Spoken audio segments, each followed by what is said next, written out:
Hey everyone, welcome to the iWoman Report. I'm Kathleen Trigg-Jones. Who would have imagined when we entered this coronavirus war just a few months ago, the world would be seeing 3 million cases and over 200,000 deaths?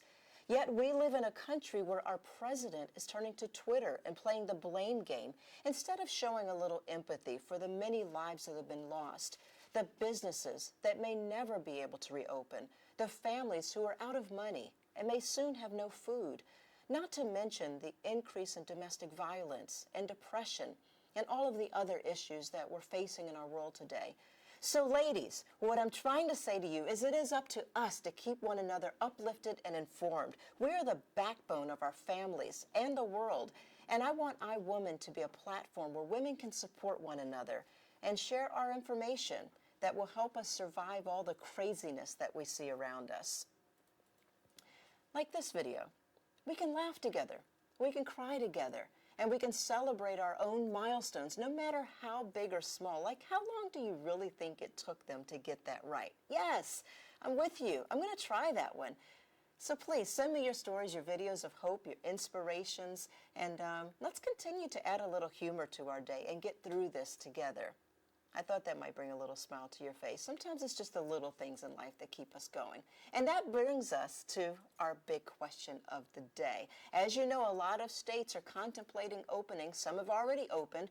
But should states be reopening businesses, even if it means that things could get actually worse? Yes or no? Make sure you take our poll on our Instagram at iWomanTV. Also, feel free to leave me your comments if you feel very strongly one way or another. Right now, here's our top stories. Round 2 of the Paycheck Protection Plan opened today, but many small business owners fear it will just be another unfulfilled promise by the government. Many states are trying varying degrees of reopening, but is it safe? There are mixed opinions and conflicting messages. What books have you read lately? Liz Samuel is here to tell us about the latest trend among many celebrities. Well, today is the day that the second round of the payroll protection funding is supposed to be available to small businesses. If you haven't filled out your PP application, it may not be too late. Get on your computer right now. It's another $300 billion to help businesses get back up and running. One estimate that I saw had the number as high as 10 million businesses that will shut down because of Corona. I spoke with many business owners, including one of Joyous Nation, a cute little Montclair, New Jersey cafe. And she's not overly hopeful that any of that money is going to come her way for a second time. Hi, Casey. So your restaurant is Joyous Nation, and how long have you been in business? We were coming up on 3 years in July. Okay, and how long have you actually been out of business now? We closed on March 27th, so almost a month. How's it looking? Have you gotten any of the promised funding from the government yet?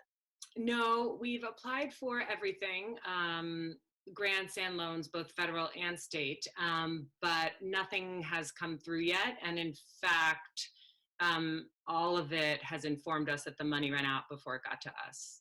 Now we're in round 2. Are you hopeful? Sure, I'm hopeful. I also think that the PPP is a stopgap for unemployment challenges, which is the particular, most important current challenge, but that the government will come up over the next few months with more stimulus money that goes more directly to the businesses themselves. So you've been closed now for a month. How do you reopen after this? If this money comes in and customers still are or maybe aren't coming in, do you open your doors back up, or do you, continue down this path until the schools and everything catch up? Yeah. So, I always say if there was like some switch that would be, if someone said to me, okay, August 1st, flip the switch, life's back to normal, I would be excited. It's a great opportunity in business to get some time to rethink everything. Maybe we launch a new menu, grand reopening, but it's not going to be like that. It's going to be weird and slow, and, restaurants operate on very thin margins as it is. So if our sales are just down 15% from what they would normally be without the virus, we're going to lose money. And personally, for me, as long as my kids are home and I'm their teacher and full-time caretaker, I can't really reopen a business. luckily for me, most of my customers are moms too. So I would also probably wait for schools to be back in session, because that's when they're in their routine and they're stopping by for a smoothie after dropping their child off, or a grain bowl before picking him or her up. So in both cases, to me, the schools or camps reopening is a sign that, we're close enough back to normal that maybe I can try something.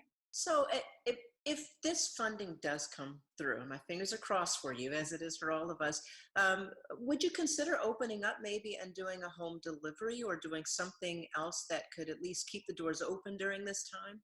My sort of plan right now is to delay any decisions as long as possible, to try to defer costs as long as possible until I have more information. Because starting from scratch now seems like it would maybe be more trouble than it's worth. Right. Wow. Well, I'm sorry to hear that, but I'm hopeful. I hope this all turns around. I have to be honest, from everything I've been hearing, I think you're dead on. I don't think it's coming back anytime soon. But all we can do is stay positive, and best of luck. Homeschooling it. On Thank the you. bright That's side, fun. Yeah, that yeah, on part the I bright enjoy. side, we may never get this time with our families again. I agree. I Right. agree. Okay. Thank you so much, Casey. Thank you.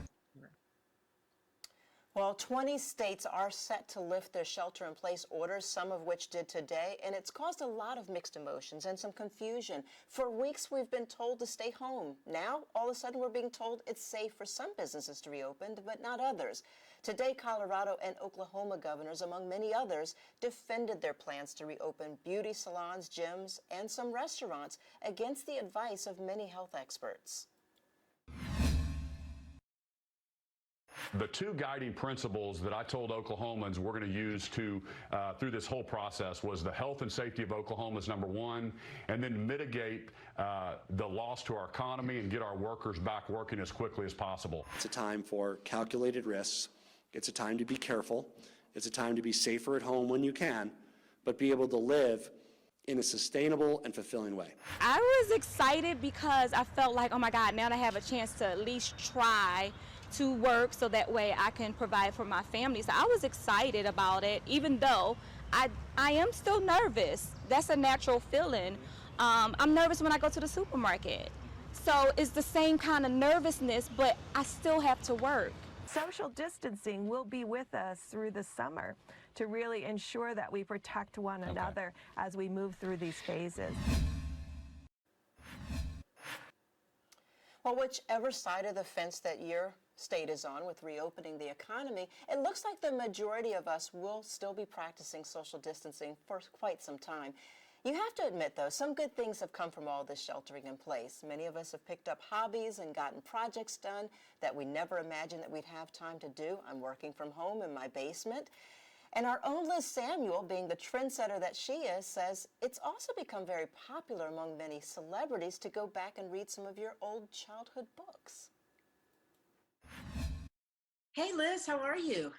I'm well, thanks. How you doing, Kathleen? I'm good. I'm good. I don't know how you find the time to do all that you do. I'm going to bow down to you because this book idea, I love. Like, that's my speed exactly. Yeah, when we first went into lockdown, I remember the first night with the kids home was March 16th. That was a Monday. And I was already antsy. I wanted to do things. And I suddenly had this idea, and I ran upstairs and I said, you guys want to join me to my kids? And they're like, no.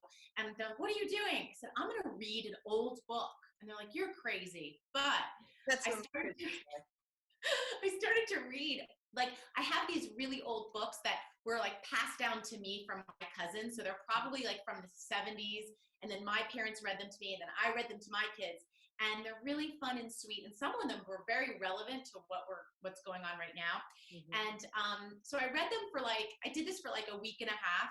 What kind of books? Like Harry Potter? Like big books or little books? No, little story books for children that were like, I don't know, 20 pages long. I read a book called Bendelman's Bakery.